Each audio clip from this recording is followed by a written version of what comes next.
Study Section 12, Conflict Management.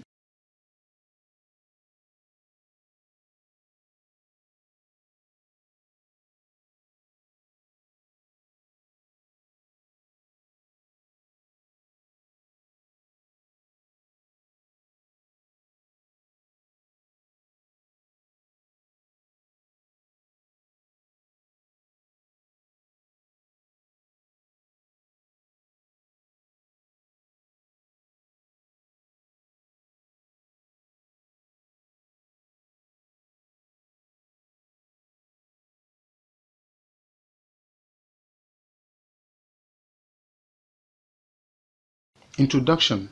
You are going to work with people in an organization as a career officer to achieve your objective in the career. The organization where you are going to work is composed of individuals who anticipate satisfaction of their various needs. Thus, in everyday interaction, competition for resources and ideas ensue. Conflict is an inevitable and essential part of organizational behavior. This study session discusses conflict management in organization. Learning outcomes for study section 12. At the end of the study session, you should be able to discuss the concept of conflict and conflict management, discuss the theory of conflict, explain the effect of conflict, concept of conflict and conflict management. Conflict can occur anytime there is a high level of interdependence, differences of values or beliefs, resources or rewards are scarce, people are under a great deal of stress, or they face an uncertain environment. In other words, conflict refers to as a struggle over values and claims to scarce status, power, and resources. Conflict management is the process of limiting the negative aspect of conflict while increasing the positive aspect of conflict. The aim of conflict management is to enhance learning and group outcomes, including effectiveness or performance in organizational setting. Rahim, 2002, page 208. Definition of conflict. Conflict refers to as a struggle over values and claims to scarce status, power, and resources, in which the aims of the opponents are to neutralize or eliminate their rivals. Conflict can have both positive and negative effects. For instance, negative effects could reduce productivity, decreased communication, and negative feelings. On the other hand, conflict may actually be healthy. Competition increases a team's effort, and pending feelings are often revealed and offer better understanding of our teammates.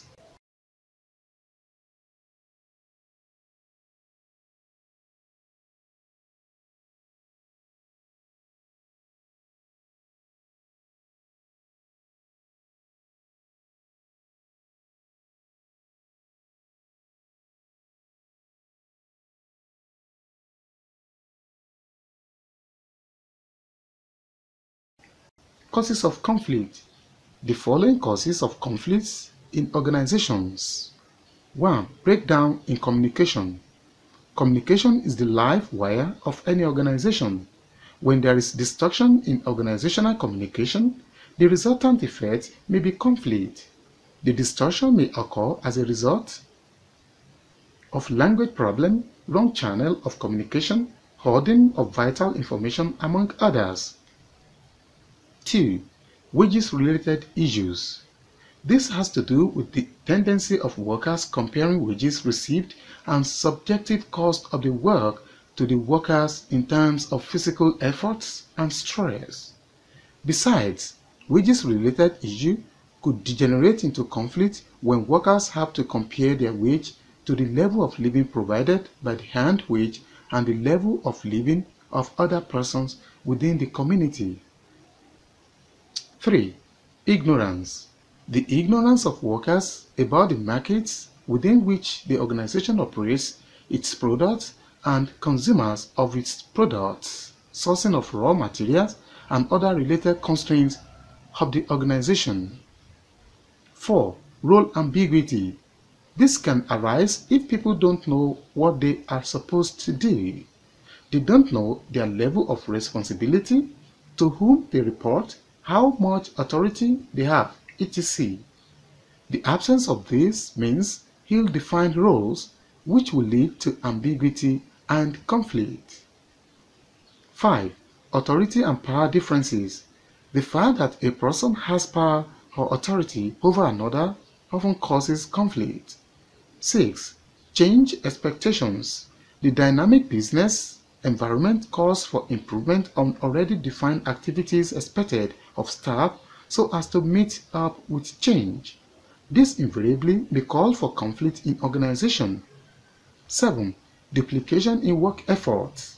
Duplication or overlaps in work can cause conflict. Important tasks do not get done because two or more people are assigned the job and each person leaves it up to the other person. Theories of conflict. Conflict transformation theory. The theory assumes that conflict is caused by real problems of inequality and injustice. This inequality and injustice is, however, expressed by competing social, cultural, and economic frameworks where allocation of resources is often not enough to satisfy all involved. Judge 2000, Solomon and Mankibiza 2000. Lederach 1995 and Rupesinghe 1995 affirm that conflict transformation emphasizes a multi-track approach in which it recognizes the need to involve multitude of actors in a number of roles in order to establish long-lasting peace. The main goals of the theory include to change structures and frameworks that causes inequality and injustice, to ensure economic redistribution and even political redistribution, to improve longer-term relationships and attitudes among the conflicting parties, and to also develop processes and systems that promote empowerment, justice, peace, forgiveness, reconciliation, and recognition. Human needs theory. This theory emanated from Abraham Maslow, a psychologist who submitted that people are driven to fulfill their fundamental human needs. The needs are physiological, safety, love, and affection, achievement, self-esteem, aesthetic, and self-actualization needs. Conflict theorists like Herbert Kellman and John Burton adopted Abraham Maslow's ideas to conflict theory when they ascertained and suggested that these needs underlie many deep-rooted and intractable conflicts. A denial of one or more of these essential human needs would therefore result in conflict, and the affected victims will, however, fight indefinitely to ensure the achievement of and attainment of the needs. Types of conflict. The typology of conflict can be explained based on structure, role, and institutions. Structural conflict. 1. Structural related conflict. The dynamic nature of organizations calls for enlarged dimensions along horizontal and vertical lines. For instance, creation of more departments and units in a tertiary institution will eventually lead to modification of policy and mission statement.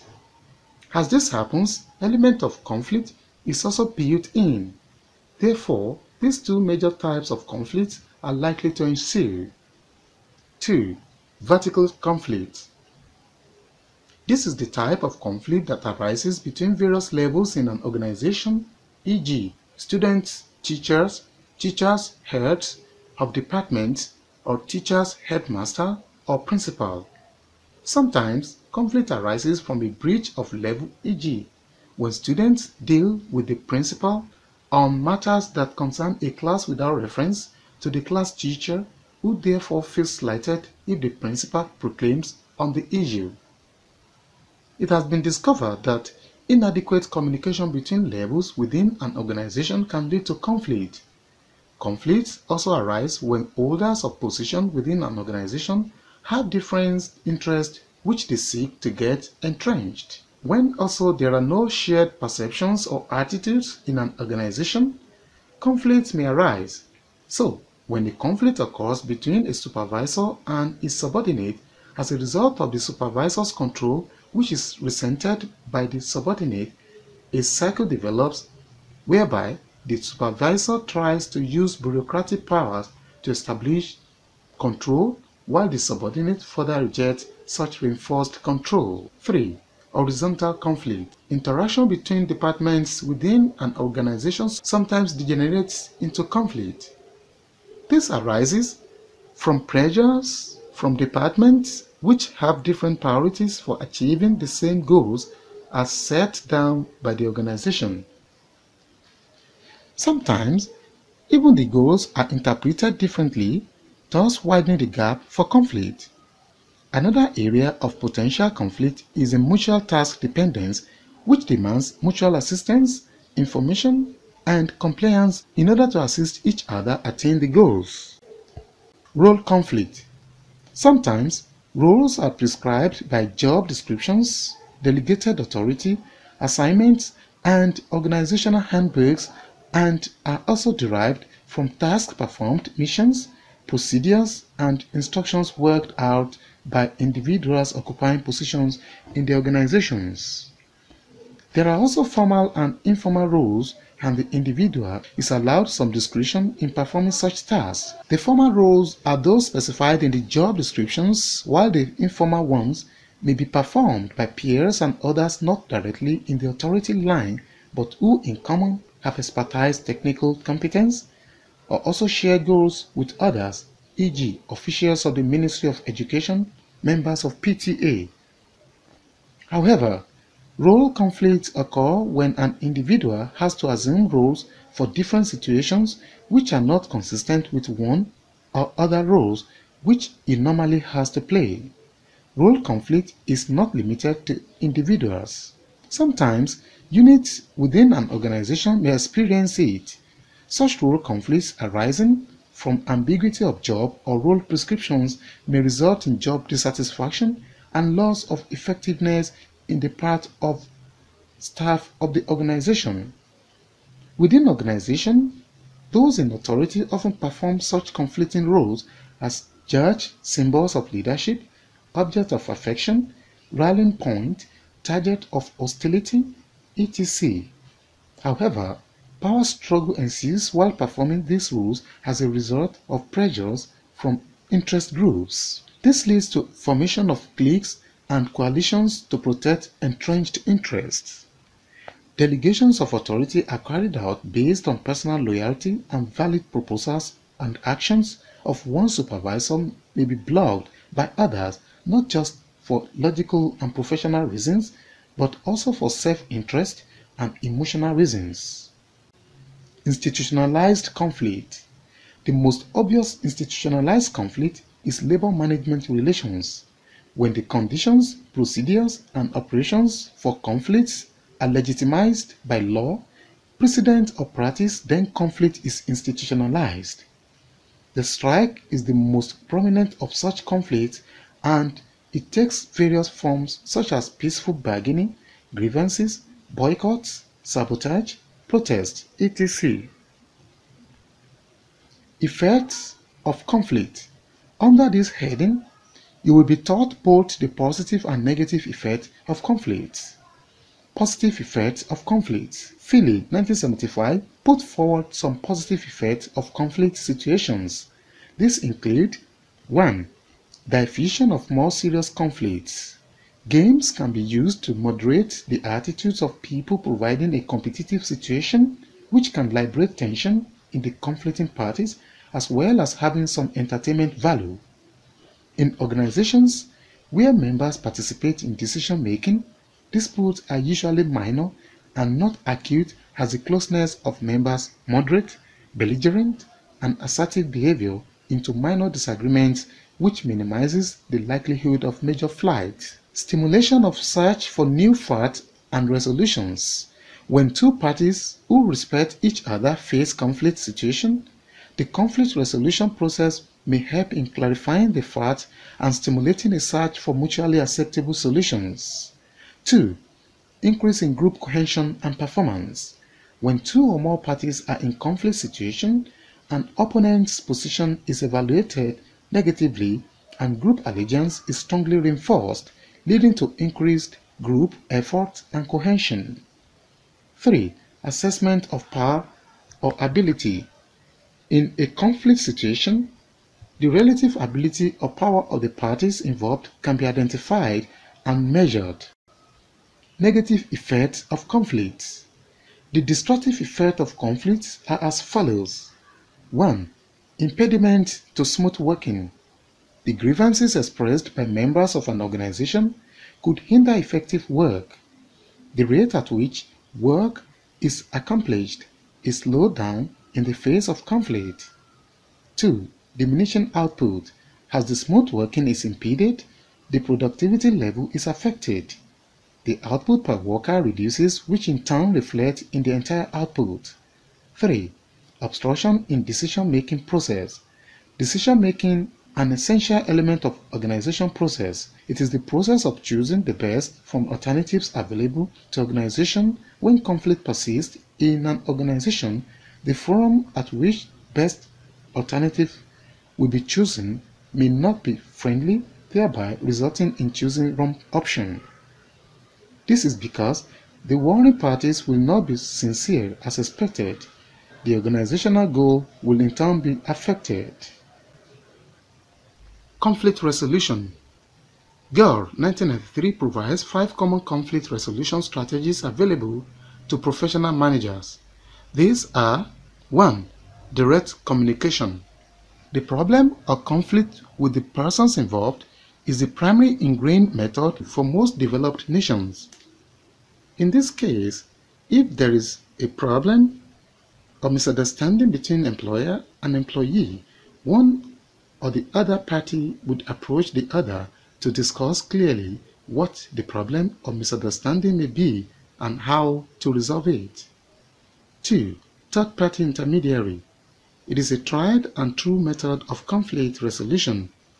There are many advantages to this option, including the avoidance of direct communication, which could possibly lead to a confrontation between the parties involved. It allows information to be passed between the parties while saving face. 3. Appeal to the group. When the first two options are not available or desirable, the manager will often appeal to the group as a source of information or guidance. If the manager is successful in obtaining the required information to solve the problem or conflict, this strategy avoids direct communication and that ever-present possibility of confrontation. 4. Denial. This is perhaps the most common of the conflict resolution strategies. Denial has many advantages. It avoids confrontation. It maintains the appearance of harmony in the office. Apart from the highlighted conflict resolution measures, strategic withdrawal can also be adopted. Summary for Study Section 12. In this study session, you have learned the following. 1. Conflict management is the process of limiting the negative aspects of conflict while increasing the positive aspects of conflict. 2. Conflict transformation theory. The theory assumes that conflict is caused by real problems of inequality and injustice. 3. Types of conflict. Structural related conflict. The dynamic nature of organizations calls for enlarged dimensions along horizontal and vertical lines. For instance, creation of more departments and units in a tertiary institution will eventually lead to modification of policy and mission statement. As this happens, the element of conflict is also built in. Therefore, these two major types of conflict are likely to ensue. Vertical conflict. This is the type of conflict that arises between various levels in an organization, e.g., students, teachers, heads of departments, or teachers, headmaster, or principal. Sometimes conflict arises from a breach of level, e.g., when students deal with the principal on matters that concern a class without reference to the class teacher, who therefore feels slighted if the principal proclaims on the issue. Horizontal conflict. Interaction between departments within an organization sometimes degenerates into conflict. This arises from pressure from departments which have different priorities for achieving the same goals as set down by the organization. Sometimes, even the goals are interpreted differently, thus widening the gap for conflict. This is the end of EME 105. Thanks for listening.